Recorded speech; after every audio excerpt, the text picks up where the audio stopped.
உலகம் எனக்கென்றும் விளங்காதது, உறவே எனக்கின்று விளங்கானது.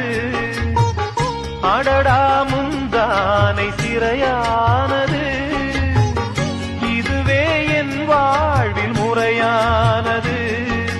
பாறை ஒன்றின் மேலே ஒரு பூவாய் முளைத்தாயே, உறவுக்கு உயிர் தந்தாயே. நானே எனக்கு நண்பன் இல்லையே, உன்னால் ஒரு சொந்தம் வந்ததே. என்னைத்தானே தஞ்சம் என்று நம்பி வந்தாய் மானே. உயிர் பூவெடுத்து ஒரு மாலையிடு, விழி நீர் தெளித்து ஒரு கோலமிடு. என்னைத்தானே